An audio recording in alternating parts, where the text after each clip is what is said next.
Hello everyone, this message is for Cancerians. It's your general reading for November 2019. I hope you're all doing well. I have 4 cards for you, 1 card representing each week during the month of November. And we're going to start with the 3 of Rods in reverse. So you had put something out into the world, maybe a creative project that, or maybe it's your resume, or maybe your dating online profile. You put something out there that you were expecting quick returns on, and it hadn't happened right away as you expected it to. And so you're just kind of feeling a little hesitant about how you went about it. You're questioning yourself, wondering if you did it right.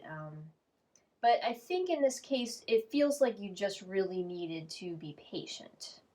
Because sometimes we get excited about putting our stuff out there and expect instant gratification, but things don't usually work that way. We usually have to have some degree of patience before we can start seeing the return on our investments. So in the second week of November, you have the Page of Swords. So swords are about thoughts.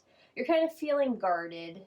You're kind of worried about what other people think of you. Maybe you're afraid they're going to judge you in a negative way. But just remember that those are thoughts in your own mind, and so try your best to put those thoughts aside. Don't start worrying about it. Just, again, it's just a matter of being patient. You know, in the background here, it just looks like a wasteland and a storm brewing above the person's head. But that's just that person's perception of how things are going. But it really doesn't have to be that way.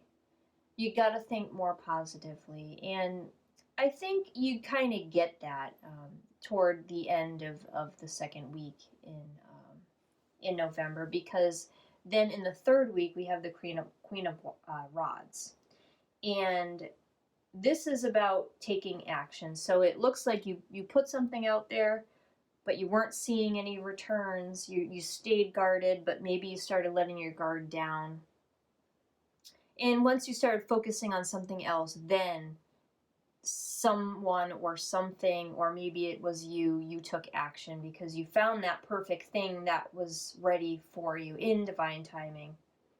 And so then in the last week of November, you have the 7 of Swords. So now all of a sudden you went from, crickets, hearing nothing, to having more than your share of bountiful gifts being sent to you. And the storm is disappearing in the background. You feel like you have more than you need, more than you could have asked for. But that's because you changed your vibration for the better, and you were in this very nice, harmonious feeling in the third week of November. So that set the stage for you to be reaping the benefits the way you wanted in the first place. But all you needed to do was just change your vibration for the positive to make that happen. So just remember that this could happen at any time. You could have changed all this so that you did this ahead of time here, and then you wouldn't have to go through the whole waiting game. If you were just focused on the more positive things to begin with, you wouldn't have to put yourself through the waiting game. That's just how the universe works. It's law of attraction, and you attract positive things in your life when you're in that higher vibration. So if you're feeling negative, the world is just going to reflect that back to you. You're just going to keep waiting and feeling miserable. But as soon as you can think of anything else, stop focusing on the negative, only focus on the positive, then you'll see nicer and better things happening for you in a more timely fashion in your life. So this is a great reading. I hope you liked it. Please like, share, and subscribe, and I'll see you next month.